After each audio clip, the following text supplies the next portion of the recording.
हमें फैसला करना पड़ेगा, हमें देखना पड़ेगा कि हमें क्या हुआ। आज हम पूरी यहाँ पे आए थे और हमने इनकी पूरी रेखा की थी। हमने जैसे कि आपको हमारे चेयरमैन साहब ने बताया कि हमें अभी तक सोर्स ऑफ फायर नहीं पता चला। वहाँ पे सारे बैठे हुए थे, सबके डिफरेंट बयान थे, सब डिफरेंट बातें कर रहा था। कोई कह रहा था ऐसी से निकला, कोई कह रहा वायर से निकला, किसी ने एक ने तो कह दिया कि जब ब्लास्ट हुआ था वो फट गई थी पूरी। तो ये 1 मिनट के अंदर अंदर अगर पूरा कमरा बच्चों समेत जलकर राख हो गया तो उसकी वजह एक हो सकती है। इसका मतलब है कि वहाँ पे ऑक्सीजन में लीकेज थी जो कि पूरे कमरे में भरी हुई थी।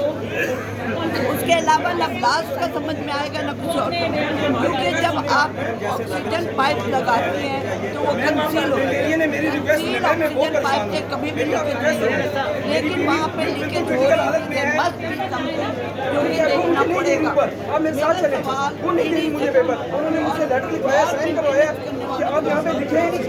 मेरा सवाल मेरा सवाल हमारे पास नौकरी नहीं है, आप अपनी कोशिश बने कहीं और चले जाएं। इतना पुराना मैंने उनसे कहा आप मुझे लेटर दे दें, मैं नीचे मीडिया पढ़ा लेता हूँ।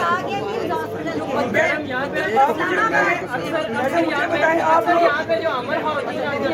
उनके साथ मेरी आप लोगों से रिक्वेस्ट है, मीडिया से रिक्वेस्ट है, मेरी मीडिया से मैडम रिक्वेस्ट है, काइंडली आपका ये 24 घंटे का टाइम गुजर चुका है इस सिनेरियो को होते हुए, आपके पास अभी भी 24 घंटे हैं, आप ये नर्सरी बहाल करवाएं।